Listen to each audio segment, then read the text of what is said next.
Stay tuned for On Cue for KSMQ Public Television. I'm Eric Olson. We're going to meet today Blake Zimmerli, a young music composer from Austin, and we're going to talk with a married couple who are both very involved in Austin schools. Kane and Andrea Malo will be joining us in the second half of the program. They're both principals. Figure that out of their schools. That's all what's coming up next on Cue. Local ideas that matter to you, sharing our region's unique point of view, telling the stories that you never knew. On Cue,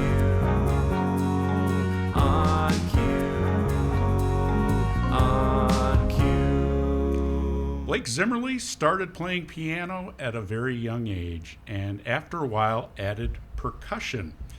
Then he started writing songs for the piano, and that turned into writing little symphonies, songs for orchestras. Blake joins us today to talk about his love of music. Blake's from Austin. Welcome, sir. Hello. A lot of artists tend to speak through their art form, like music or painting. They don't speak a lot about what they do.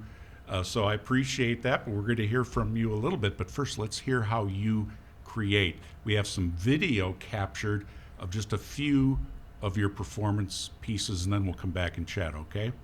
Let's have a listen.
All right, so wonderful there. Those were just two little snippets that we had of some of your work, and we should point out those were not your compositions, No, right? they were not. Those were recordings for contests that you've entered in the past. So those aren't things you wrote yourself. Yes. But I was at McPhail in Austin. There was a performance. Actually, we sang first. I'm in Northwestern Singers, and then your ensemble was up, and they played one of your pieces. It was just wonderful. So congratulations. Thank you. Yeah. When did you start to understand that you had an interest in music? Do you recall? Ever since, I can go all the way back to kindergarten. I was always asking my parents to see if I could take piano lessons, and they were hesitant because they were like, "Well, that's a commitment," and they didn't want to ruin it. They didn't want me not to like it. Ah. But then when second grade came around, I finally got the thumbs up. So I started taking piano, and then from there, I've just trying more and more new things. So parents watching, you did hear that. The child asked the parents, "Can I have piano lessons?" Which is very good. That's not always the situation under which children become musically interested. That's really cool. Mm-hmm. And so you're in high school. I met you at 12th, 11th grade, 10th grade? 10th grade, okay. And so that means you're in the high school band program in Austin with Mr. Dundas, right? Christoph, who's been on our show too. So what's that like in your day-to-day classwork? You go to school, and then is all of this music part of the day, or is it extra work in addition to the schoolwork? The piano and composing I do, all that. they're separate. What we do in band classes, that's the class that I'm taking. Everything else that I do is through McPhail or through other music teachers. I do by choice and for fun. Okay, so McPhail, the fact that it's here is it's a benefit Yes, for you. It's very nice. If I ever have any questions, I've met with a flute teacher multiple times, or if there's I've had French horn questions. They have a French horn teacher. It's just nice having people there to help you, and makes it a lot easier. So you're playing those instruments also? No, I'm not. That's why I need to learn a bit more about them by talking to other teachers. Okay, so that interest is because of your compositions. Yes, because I want to be able to write for them, so I need to gain an understanding for how to write for them and how they work, Okay. what does what. So for a composer, the instruments all have a different, I don't know, you don't hear a song. Do you hear a song and think, oh, that would be good for a French horn? Or is that later in the process? Like if I hear a song, Yeah, well, what the compositional process, I guess, what is that? well, it's different for everybody. It's usually for me, like I develop like a melody like on piano, and then I I instrumentate it into my music software, and then from there I add to it. I'll change the melody some too. You start to add harmonies, you add instruments, and oftentimes, like my most recent composition, the flute and vibraphone, I wrote it all on for piano, and then from there I took it and made it for flute and vibraphone. And that's the piece that we heard at the performance Yeah. in Austin. So that started out as a piano, Yes, it did. and that's how they all do for you. Yes, most often. And then as you're listening to it, you think, oh, I wonder what this would sound like, Yeah. or that instrument. Hmm. And then is there a point at which you go, yeah, or, oh, that's good enough, I don't have, or I'm curious about that. The melody, does it end up sounding great with a French horn versus some other instrument? Well, it's experimenting. Like when that flute and vibraphone, it started on piano, and then it was actually flute and clarinet, and I was like, well, I wanted more harmony in the accompanying part because the flute had melody most of the time. So then I experimented with instruments, then I stumbled across vibraphone, and it was nice because you could sustain notes all the way through, and they can play more notes at once rather than just one. Like a clarinet can only play one note at a time. I have a friend who does composition in Los Angeles, and he has a vast array of captured sounds from instruments. Do you think, in your mind, does the natural instrument sound better than a one on a computer, or is there no discernible difference in your mind? I find there to be a very big difference. I very much prefer hearing it live because, live is better than what the computer has. And also, the computer is only capable of so many things. When you work with a real performer, there's more they can do to it because you're limited. And I don't understand that. Can you explain that a little more? the software on the laptop, so you write music. I write my music on a laptop, and it will play it back for me using a flute or a vibraphone. But there's only so much you can do with it with terms of how you want something. Just because you put a staccato on it doesn't mean they're going to play the staccato the way you want it. Okay. So when you work with a real musician in person, usually you can make those changes. And what do you hope to do more with the composition? It sounds like if I were to think, okay, piano composition, that seems to be something you're more interested in. Is that correct or not? Yeah, performing and writing music is Okay. what I enjoy. So at this point, are you starting to think about career, or is that too early? To talk We've about? been thinking about it. I know no matter what I do for a career, whether it's music or not, I'll still keep doing music. Just not sure if I want to pursue it or not. But I know it'll be relevant in my life Mhm. either way. And computers definitely help the human aspect, because as somebody my age, I always think of computers as quashing the creative of people, but that's maybe not. I should be thinking of it in a different way. Yeah, and composition, it's so nice we have these softwares. Back when music was first, when they started writing it out, they're writing it by hand. Or I know some even did it on a typewriter. So it's very nice to have. We're very spoiled to have this music software. And are there classes for composition that you can do online, or is that in person? There's both. It depends what you're looking for. I've read a lot of things online, about composition, what to do, what not to do. But there's also teachers you can go to. I've chosen to kind of be more self-taught because I enjoy it, and I feel like, having a teacher can sometimes take that hobby away, because it's more for fun, nothing serious yet. I kind of want to do what I want to do. And then, like I said earlier, if I ever have questions about specific instruments, then that's when I reach out to other people to learn more. So there's an online community about composition that you're able to tap into? Yeah, there is. And you can just look stuff up too, and there'll be articles, videos. Uh-huh. And what about the Western style of music versus other forms in the world? Eastern or different tonal. Have you looked at that at all? Or a little bit. It's everything. The instruments vary to the way they write, style, everything. It's usually a little different. Yeah, Eastern musicians too. I can tap that online. I look on YouTube a lot for music from the East that sounds tremendously different, just otherworldly. Well, I guess it is other. It's the other part of the world. But you're sticking mostly with the Western, the 12, the standard musical tones right now that we would consider here. What about music that you like to listen to?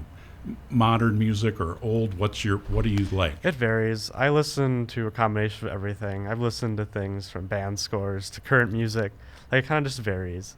And also when I listen to music, it depends what it is. Usually I'm trying to listen to it to like learn something, get something out of it, kind of like see what they did, because music, there's only so many options. So it's always nice to hear how people took that and found many different ways to do it. I think it's really wise that folks you're listening to don't think so much about it that you end up not liking it, So it's fun to be playful with music also. So what's on your playlist, if that's a question? Don't really have a playlist. It's kind of just whatever. It's very random. Well, that's good too. If folks are watching this and want to hear more of what you're doing, is there a place for that on the internet, or not yet? Like my compositions? Yeah. Not yet. Hopefully soon we'll have something. People can go and check that out, but not yet. Great. Well, keep working on it and keep having fun, Blake. Thank you very much for joining us. Yeah, thank you. Yep. Fun to see what's going on right here in Austin. And we'll be right back.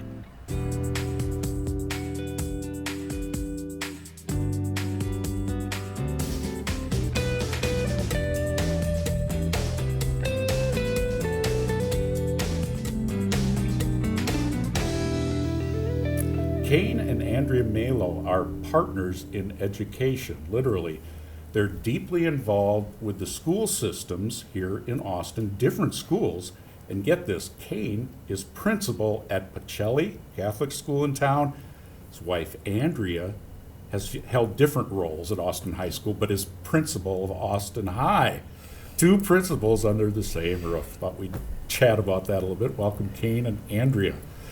Before we get going, can I see your hall pass? That's school humor, I guess. How was that to start off? Yeah, that's pretty good. So this has to be unusual. Is it? Do you know other couples who are both principals at school? I can't imagine, but I know different couples that are principals in the same school district or two public schools. I don't know any that are a public school principal and then a private school principal. That's wild. That's wild. Did you set out when you were starting in your career? You grew up in Albert Lee, yep. Andrea. Did you start in education thinking, boy, I just want to be a principal? I never thought I would be a principal. I always wanted to be a teacher, and I think I will always have the heart of a teacher. I think a lot of it was actually through Kane's encouraging and the encouragement of those that I've worked with that asked me to go and get my administrative degree and work towards that, but never really thought I would be a principal. Kane? It was always something in the back of my mind. Growing up playing sports, I was always kind of a leader on the different teams and things like that. Lee. Fairmont, Minnesota. Okay, yep. Sorry. But playing sports, just being a leader, natural leader with those sports teams. And as I got into education, I thought that being a leader inside the school building would be would be something that I would like to do. And what, did you also come up through teaching ranks? I did come up through teaching ranks. I am an elementary teacher by degree. I have an EL licensure that I have, and then I got my administrative license from Southwest State University. No, administrative through the University of Minnesota, my master's through Southwest State University, my EL license through Mankato State University, and my undergrad through Concordia University. My goodness. I was counting up the other night with kids. I took some kids to the cities last night, and I counted up. I went to 7 different universities so far. And being principal, how long at Chelly? Starting my 3rd year. Andrea? This is my 5th year as principal at Austin High School. Biggest surprise, good or bad? Do you have one? Stepping into that top role there? I think it's always interesting just to be in the position. I think I was working with an intern, someone who's aspiring to be a principal, a couple weeks ago, and I was kind of walking him through some different things that we were doing, and I think it's just amazing all the different ways that you get pulled during your day. So you have kind of your scheduled agenda, but as I'm walking through with him the different aspects, it's just like, well, you're doing this and this and this. There's just so many different things that you're responsible for in a building in the day-to-day. That's unpredictable. Is that what you mean? Yeah, like some you that's... didn't know when you came in that X, Y, and Z was going to happen. Right. So, I mean, today working on everything from curriculum alignment with a social studies department, working on planning for Big 9 music, stopping in and working with counselors on some registration pieces, and this is all in the first, hour and a half of the day. So there's different things going on. You were nodding your head too. Same story at Pacelli? It is. You come in with a game plan how the day is going to go, but when you're working with kids, things change all the time, and you get pulled one way or another, and you just think on your feet and you move and you do what needs to get done, and you work through your day. Yeah, thank you for all that work. It's so important that people lose sight of. I can take it for granted, I guess, how important the work is. I was a big fan of extracurriculars when I was a kid. Talk. I did forensics and choir and stuff. Talking to educators, those numbers were impacted by COVID, at least a little bit, to the extent that they kind of have to rejuvenate. I mean, even in Northwestern Singers, I sing in a volunteer choir. Our numbers are way down because people found other things to do, or they were staying at home, and they just don't want to do it. Are you finding that at the high school among the choirs and debate and so on? Well, I think that, for a period of time, we have seen some of our numbers go down, but at the same time, our speech team at Austin High School actually started during COVID. And they're having a lot of success, and it's a great group of students and advisor that's really passionate about it, that's really trying to get kids involved. This week, on April 29th, we're hosting the Big 9 Music Festival, and last night walking through the building and seeing hundreds of kids there ready to perform. So there are some schools that have been impacted. I would say our music programs really haven't been negatively impacted by it. A lot of kids still involved there. Some of our athletic teams, we haven't seen quite as much involvement, and I do think you're right that people found some other things to do, but you also fall out of routine, right? And so falling out of routine a little bit, you just have to kind of get back into it, and we have some great coaches and advisors that are out there recruiting kids, talking to them, and really trying to get them involved again. In smaller institutions such as Pacelli, that's always a kind of an annual challenge, probably having enough folks to do ensembles and stuff, so this probably didn't help it, or are you seeing no drop off? It didn't help it. I'd have to be honest. I started my first day being principal at Pacelli was the day the governor came out and said we're closing schools because of COVID. So my entire administrative career at Pacelli has been under the dome of COVID. So it hasn't helped, but I can say that, when the masks came off the kids, and they were able to express themselves differently, and they started coming out of the shells that they kind of were put into when COVID started. And just seeing the change of the attitude amongst the kids, the smiles again, their comfortability with what's happening with COVID and how things are changing is really changing their perspective as well. You can see that in the different ways that they're interacting in the hallways and with other kids. To the extent like we understand what it was like being alone. Is that what I'm saying, or what I'm hearing, sort of? Or? I think so. There are some kids that on the other side that are still struggling with that idea coming back as well. I mean, some kids that were on that verge of, I kind of like being by myself. COVID kind of helped reinforce that behavior that they had, and they're struggling coming back into larger communities, I think. And some of the kids really struggle, and it's just putting a little bit more of an emphasis on mental health for everybody, and realizing that it was more than just a mask on the kids. It was more than just a virus that went around. It's how do we help these kids who struggle growing up and trying to figure out who they are at the same time, come back out and realize that we're all here to kind of going through the same thing, but we're here to help you and get you back to where we need to be. Mm-hmm. We don't in television work in your world, but we kind of work in media world. So I really appreciate that when an educator during COVID has to do a lesson plan, when they're planning for COVID, remote work is so different, must be, than the in-person. It's really a whole different skill set that they have to develop, the educator. Yeah, I think our teachers really rose to the occasion during COVID. They were asked to do things so differently and so quickly that they really had some patience with themselves and with kids, even though you want to continue to move on and do what you do. But they really had to think differently. They had to plan differently. How they interacted was so different. How we as administrators worked with our teachers was different because we're not always in the same building either at that time. And so I really respect the work that our teachers did to adjust, modify, and work with kids in so many different ways. So you're sitting in your office, you got a meeting coming up. Oh, it'd be so easy to do it on Zoom. Mm-hmm. Can't we just not get together? Can we just do it? Yeah. Are you trying to force getting together? Because that socialization is important. It is so important.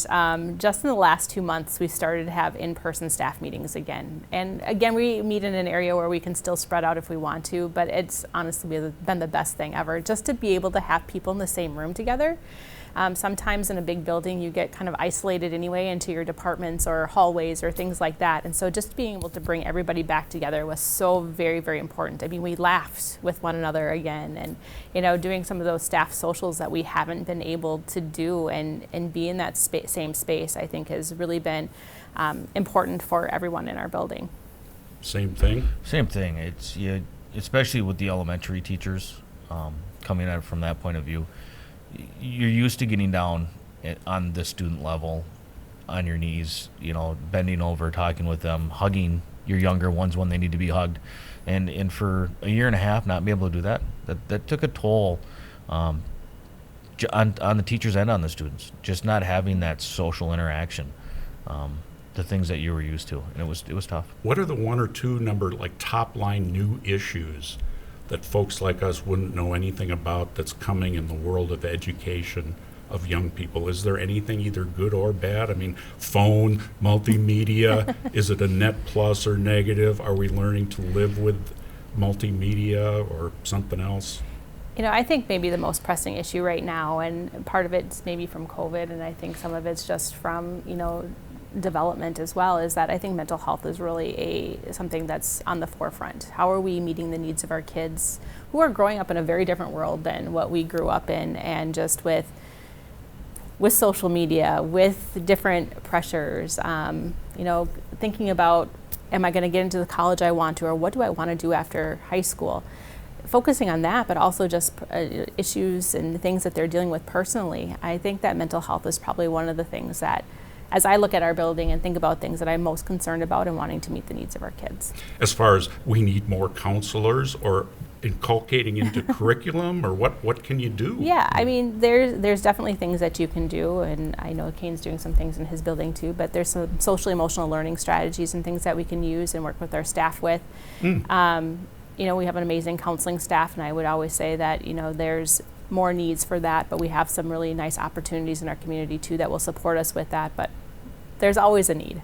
Social emotional learning strategy. I mean, that just came out, but that sounds like a whole genre of something we don't know about here. It really is. It's getting kids to learn how to deal with the emotions that they have in a proper way. And we started a social emotional learning curriculum this year with our K through 6th graders called Frenzy. It's a biblical based social emotional learning, but just having the kids have a base in their faith, and then understanding that, yeah, we all have these feelings.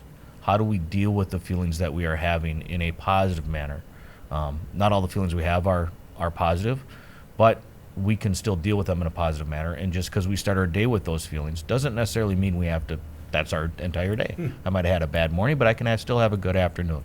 So our present emotions doesn't fit our entire day. It's a great way to leave it. And thrilled that you're here helping in our community. And thank you for sharing some of that today with us. Andrea, Kane, Malo, principals, husband and wife in Austin, Minnesota. Thank you. Thank you. Thank you. So that's it for today. Thank you for joining us for On Cue here on KSMQ Public Television. I'm Eric Olson. See you next time.